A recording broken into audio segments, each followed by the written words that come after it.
Next question comes from Jenna Fryer from the Associated Press. Jenna, you can state your question. Hi, Mike. You mentioned earlier in your answer to Nate that NASCAR will step in to maintain law and order when we feel that line has been crossed. Does NASCAR know what that line is yet, or is it still a wait and see? Well, I don't know that it's a wait and see, but I think we see it when we see it. And us stepping in to maintain law and order isn't always just a result of a penalty being issued or a public reaction from us. There's a lot of things that we do behind the scenes with owners and drivers to balance these type of things out, we think. There's obviously been an evolution of a relationship between these two drivers, and that's why in the conversation with Roger Penske, he asked, his biggest concern was being sure that this was all said and done and it was over with, and that's some of the things that we can do to maintain law and order beyond just issuing penalty notices. And our next question comes from Mike Henry from SpeedTV.com, so you can state your question. Mike, you mentioned having more discussions with the drivers and the owners. Will that happen at Bristol or sometime before Bristol, or do you know yet? We're working on that schedule, but certainly it wouldn't be later than Saturday or Sunday in Bristol. Our next question comes from Don Cobble from Morris News Service, so you can state your question. Hi, Mike. Is it fair to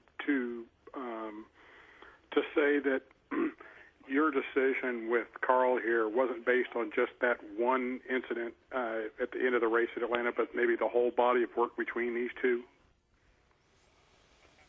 No, I think our reaction of parking the 99 car in Atlanta was a direct reaction of what happened on the racetrack at that moment. I think some of the other conversations and the continual dialogue that we're having with the owners and the drivers is a result of the evolution of the relationship.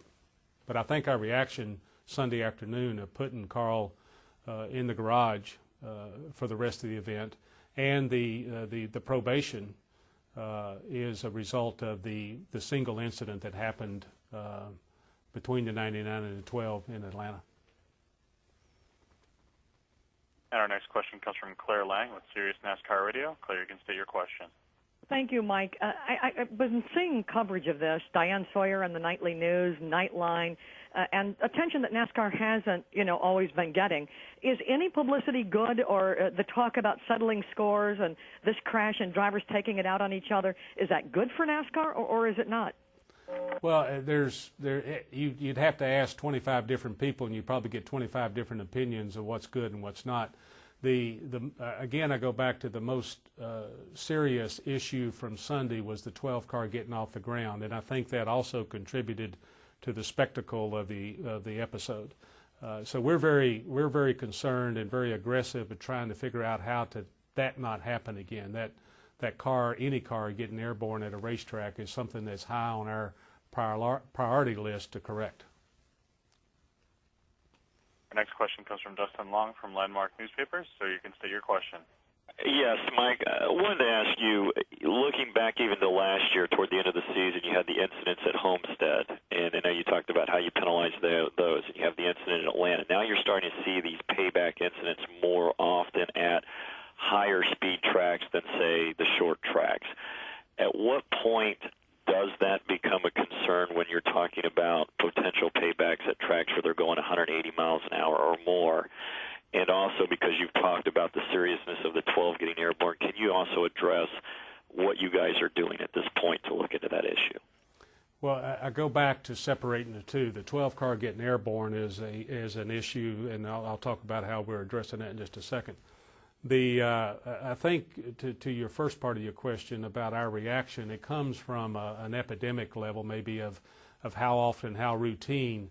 And historically, if you look back at NASCAR's reaction to things, we may react to the first incident differently than we react to the third or fourth or fifth incident. So it's how much interaction or reaction does NASCAR have to turn the tide back in the direction where it should be.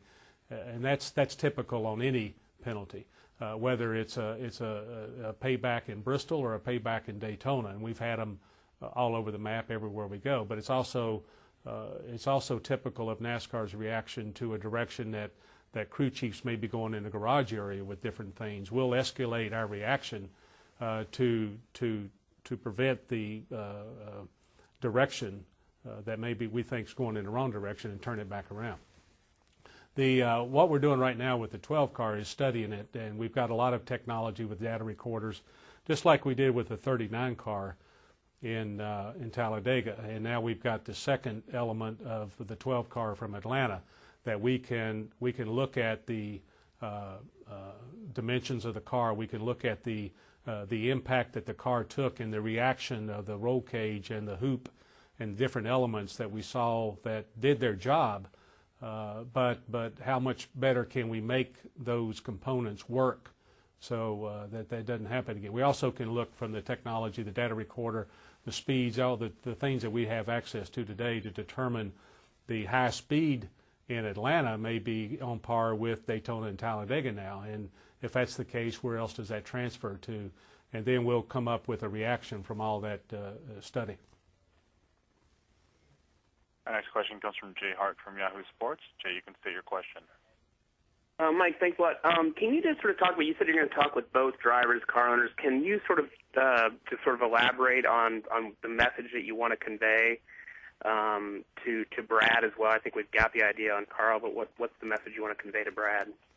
Well, I think it separates a little bit in this conversation, and it's more of an open dialogue among the two drivers to discuss the issues they might have with each other and reach a resolve that way. It's not as much as us lecturing or mentoring at this point as it is for the two drivers to talk it out and the owners listen to the conversation, and their input's important. I think Roger's and Jack's inputs will be very important in this conversation, as we've learned from the past. And then ultimately the drivers understand the seriousness of this topic and the fact that we expect them to race on the racetrack at a level that the NASCAR fans expect them to, and we expect them to, and you expect them to. But if there's a rivalry that goes beyond that racing, then they need to figure out how to manage that before we get more involved in it. And our last question comes from Larry Posner from Inside Edition. Larry, you can state your question. Recently, some executives from NASCAR at a media tour said, have at it and have a good time when referring to aggressive driving. Another executive said, we want to see what you want to see, more contact. This is a contact sport. We want to see drivers mixing it up. Do you think that the executives are promoting aggressive driving, and what message are they trying to send to drivers? Now, what we're promoting is typical NASCAR driving of side-by-side racing with our type of race cars, and that's what we talked about back in January, and a lot of that came from the conversation of NASCAR taking stock of its rules and regulations to back away from the grip we may have on drivers that caused a driver to pull up to a car and say, well, I think I can get around him, but maybe I can't, and if I hit him, I don't want to pay the price for what that costs. And so we were telling the drivers and telling the public that we told the drivers that we were going to back off on that grip we had, but there is a line you can cross, and when you cross that line, in our opinion, we're going to get involved with you.